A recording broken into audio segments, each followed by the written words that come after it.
জীবনে পরিস্থিতি যেমনই হোক না কেন, কোনো পরিস্থিতিতেই আমাদের ভেঙে পড়লে চলবে না। কোনো পরিস্থিতিতেই হতাশ হলে চলবে না। কোনো পরিস্থিতিতেই অত্যাধিক দুঃখী হয়ে পড়লে চলবে না। আমাদের মনে রাখতে হবে, এই জীবনে আমাদেরকে বেঁচে থাকতে হলে সংগ্রাম করতে হবে। যদি আমরা ভালো কিছুকে অর্জন করতে চাই, তবে তার জন্য আমাদেরকে সংগ্রাম করতে হবে। তার জন্য আমাদেরকে ধৈর্য ধরতে হবে। ভালো কোনো জিনিসই অতি অল্প সহজে পাওয়া যায় না। ভালো কোনো জিনিস পেতে গেলে আমাদের প্রত্যেকেই ধৈর্য ধরতেই হবে। জীবনে এমন কিছু মুহূর্ত আসে যে সময়টা আমাদের জীবনের জন্য সবথেকে খারাপ হয় এবং আমরা এই সময়টাতে নিজেদেরকে ঠিক করে রাখতে পারি না। জীবনের এই সময়টাতে আমাদের সব দিক থেকে আমাদের জীবনের সাথে খারাপ ঘটে। তখন আমরা একেবারেই ভেঙে পড়ি। তখন আমরা অনেকটা ভয় পেয়ে যাই যে আমরা জীবনের সামনের দিকে এগোতে পারবো তো? আমাদের প্রত্যেকের ভেতরেই একটা মনোবল রাখতে হবে। যে মনোবল আমাদেরকে সাহায্য করবে জীবনের সব রকম পরিস্থিতিতেই নিজেকে মানিয়ে নিতে। আর আমরা যদি জীবনের প্রত্যেকটা পরিস্থিতিতেই নিজেকে অ্যাডজাস্ট করে নিতে পারি সেই সময়ের সাথে, তাহলে সেই সময় কিন্তু আমাদেরকে কখনোই দুঃখ দিতে পারবে না।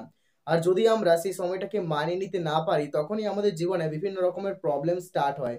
তাই আমাদের প্রত্যেকেরই উচিত জীবনে যেমনই সময় আসুক না কেন, প্রত্যেকটা সময়ই আমাদেরকে মানিয়ে নিতে হবে এবং সেই সময়ে যা কিছু ঘটছে তাকে আমাদেরকে মেনে নিতে হবে। মেনে না নিতে পারলেই জীবনের সমস্যা শুরু হয়। জীবনে সুখে থাকতে গেলে আর জীবনে একটা সুখী মনোভাব সবসময় বজায় রাখতে গেলে জীবনে হিংসা জিনিসটাকে সবার প্রথমে আমাদের মন থেকে বাদ দিতে হবে। সবসময় আমাদেরকে পরিশ্রমী হতে হবে।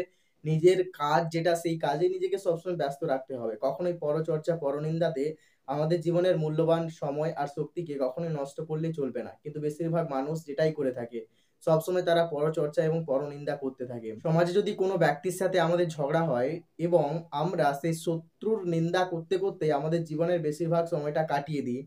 আমরা সবসময় শত্রু কিভাবে খারাপ অবস্থার মধ্যে পড়ছে, শত্রুরা কিভাবে কি খারাপ কাজ করছে, আমরা সেই দিকেই বেশি ফোকাস করতে থাকি এবং আমাদের জীবনে যারা বিরোধী বা আমাদের শত্রুরা আমাদের সম্বন্ধে কি বলছে, আমাদেরকে নিয়ে কিরকম মনোভাব তাদের, এটা ভাবতে, ভাবতে আমরা জীবনের অর্ধেকটা সময় কাটিয়ে দিই এবং যার ফলে আমরা আমাদের নিজেদের লক্ষ্যের কথাই ভুলে যাই এবং লক্ষ্য সম্বন্ধে কাজ করতে পারি না। যার জন্য আমরা ব্যর্থ হয়ে পড়ি।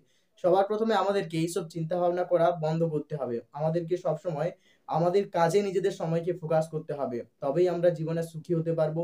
তবেই আমরা জীবনে সফলতা অর্জন করতে পারবো। সমাজের সব মানুষই যে আমাদের ভালোবাসবে এমন কোনো কথা নেই। কিছু মানুষ অবশ্যই আমাদের বিরোধিতা করবে।